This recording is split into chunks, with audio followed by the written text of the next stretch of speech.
Okay ဒီဆင့်မှာတော့လက်လီလက်ကဆိုင်တွေအတွက်ကုန်ပစ္စည်းတွေကိုဈေးနှုန်းမျိုးမျိုးတက်မှတ်ပြီးရောင်းချင်တာပဲဖြစ်ဖြစ်ဒါမှမဟုတ်ရင် promotion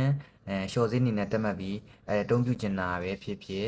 ဒါပြုလုပ်လို့ရမယ့် function အကြောင်းလေးတွေကိုကျွန်တော်ရှင်းပြပေးပါမယ်ဒီ function ကိုသုံးဖို့ဆိုရင်ကျွန်တော်ဒီ short ဈေးများပေါ့နော်ဒီ short ဈေးများတဲ့ကိုဝင်လိုက်မယ်ဟုတ်ပြီဒါဆိုရင်ကျွန်တော်ကဒီအောက်ခြေမှာရှိတဲ့အပေါင်းလေးကိုနှိပ်လိုက်မယ်ဒါဆိုရင်ကိုတက်မှတ်ခြင်းနဲ့ဒါ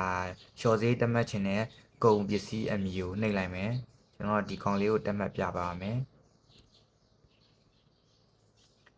ဒီမှာပေါ့နော်ဒါဆိုရင်ဒီ PCS ပေါ့နော်ဒါသူ့ရဲ့တပူးချင်းရောင်းဈေးနှုန်းက2200ပေါ့နော်ဒါဆိုရင်ကျွန်တော်တို့ကဒီကောင်ကိုလျှော်ဈေးတက်မှတ်မယ်ပေါ့နော်ဒီမှာလျှော်ဈေးကိုရာခိုင်နှုန်းနဲ့ဒါမှမဟုတ်ရင်ဈေးနှုန်းကိုပမာဏတစ်ခုထိအတိအကျတက်မှတ်ပေးလို့ရတယ်ရာခိုင်နှုန်းနဲ့လည်းတက်မှတ်ပေးလို့ရတယ်ပေါ့နော်ကျွန်တော်ကတော့ဒီဈေးနှုန်းကိုပမာဏအတိအကျတစ်ခုတက်မှတ်ပေးလိုက်မယ်ဒီကောင်ဘယ်လောက်လျှော့ပေးမလဲဆိုတော့လောဆယ်ရောင်းဈေးက2200ပေါ့နော်တပူး2200ကျွန်တော်2000နဲ့ရောင်းလိုက်မယ်2000ဆိုပြီးလျှော့ဈေးတက်မှတ်ပေးလိုက်မယ်โอเคအောက်မှာအရေးအတွက်ဖြင့်ဈေးလျှော့ပြီဒါဆိုရင်ကျွန်တော်ဒီကောင်ကိုဖွင့်လိုက်မယ်ပေါ့နော်အရေးအတွက်ဖြင့်ဈေးလျှော့မီကိုဖွင့်လိုက်မယ်ဒါဆိုရင်ဥပမာကျွန်တော်ကအနည်းဆုံးအရေးအတွက်ပေါ့နော်ဒါဆိုရင်10ဘူးလို့တက်မှတ်လိုက်မယ်ဒါ10ဘူးဝယ်မှဒီဈေးနှုန်းနဲ့ကျွန်တော်က short ဒီဈေးနှုန်းနဲ့ပေးမှာပေါ့နော်10ဘူးဝယ်မှဒါဒီဈေးနှုန်းနဲ့ပေးမယ်ဖြစ်တဲ့အတွက်ဒီခါကို10လို့တက်မှတ်လိုက်မယ်ပြီးတော့ကျွန်တော် short ဈေးဖန်တီးမီကိုတစ်ချက်နှိပ်လိုက်မယ်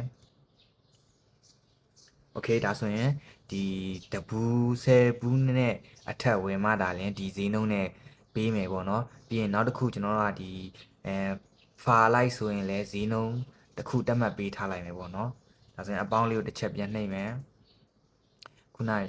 ဒီ check ကိုပဲနှိပ်လိုက်မယ်ဒါဆိုရင်ဈေးနှုန်းတက်မှတ်ဖာလိုက်ပေါ့နော်ဒီမှာဖာလိုက်ရေးလို့ရတယ်ကတ်လိုက်ရေးလို့ရတယ်ဒါဆိုရင်ဖာလိုက်ဆိုရင်ကျွန်တော်လက်ရှိရောင်းတဲ့ဈေးက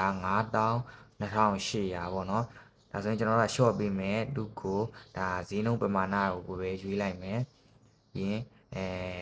တစ်ဖာလုံးဝယ်ခဲ့တဲ့အချိန်ကျရင်ကျွန်တော်9000နဲ့ပေးမယ်ပေါ့နော်9000နဲ့ပေးမယ်ဟုတ်ပါပြီဒါဆိုရင်ကျွန်တော်အရေးအတွက်နဲ့short မပေးတော့ဘူးဒါကိုကလည်း short ကျင်နေဆိုရင်အရေးအတွက်ကိုဖွင့်ပြီးတော့ဒါရွေးလို့ရတယ်ဒါဆိုရင်အရေးအတွက်နဲ့တော့မ short တော့ဘူးဒီတိုင်းတစ်ဖာလုံးဝင်ဒီဈေးနဲ့ပေးမယ်ဆိုပြီးတော့တက်မှတ်ပေးလိုက်မယ်ပြီးရင်ကျွန်တော်ကဒီ short ဈေးဖန်တီးမီကိုနှိပ်လိုက်မယ်ပေါ့နော်โอเคဟုတ်ပါပြီဒီတိုင်းပဲကျွန်တော်ကဒီကတ်လိုက်ဆိုလဲသူ့ကိုဈေးတက်မှတ်ပေးထားလို့ရရပေါ့နော်မျိုးမျိုးအသုံးပြုလို့ရပါတယ်ဒါဆိုရင်ဒီဈေးနှုန်းကိုကျွန်တော်ကဒီဘယ်လိုပြောရမလဲ promotion ကိုမပေးတော့ဘူးဆိုရင်လည်းရပါတယ်အလွယ်တကူသူ့ကိုပေးလို့ရတယ်သူ့ဒီကောင်လေးကိုတစ်ချက်နှိပ်လိုက်မယ်ကိုပေးမယ် promotion နှိပ်မယ်ပြီးရင်ကျွန်တော်ကဒီ update ဆိုတာလေးကိုနှိပ်မယ်ပေါ့နော် update ဆိုတာလေးနှိပ်လိုက်မယ်ဟုတ်ပါပြီဒါဆိုရင်ဒီ short ဈေးအခြေအနေပေါ့နော်ဒီ short ဈေးကိုဖွင့်ထားမည်ဆိုတာကိုကျွန်တော်ကဒီကောင်လေးကိုပိတ်လိုက်မယ်ပေါ့နော်ပိတ်လိုက်ပါပြီဒါဆိုရင်ဒီအောက်မှာရှိရဲကျွန်တော် short ဈေးကို movement ပြီးဆိုတော့တစ်ချက်နှိပ်လိုက်မယ်ဒါဆိုရင်သူက inactive ဖြစ်သွားပြီပေါ့နော် inactive ဖြစ်သွားတဲ့အတွက်ဒီဈေးရောက်တဲ့အခါမှာဒီကောင်30ဘူးထက်ဆိုလဲဒီမွေးတက်မှတ်ထားတဲ့ဈေးနှုန်းနဲ့ပဲရောင်းမှာပေါ့နော်ဒါပိတ်ထားတဲ့အတွက်ဖွင့်ခြင်းလည်းအလွယ်ကူဆုံးပဲ update လုပ်ပေးလိုက်လို့ရပါတယ်ကဲပါကျေးဇူးအများကြီးတင်ပါတယ်နားမလည်တာရှိရင်ကျွန်တော်တို့တိုက်ရိုက်ဆက်သွယ်ပြီးတော့မေးမြန်းနိုင်ပါတယ်တက်နိုင်ဆုံးနားလည်လွယ်အောင်ရှင်းပြပေးပါမယ်ခင်ဗျာ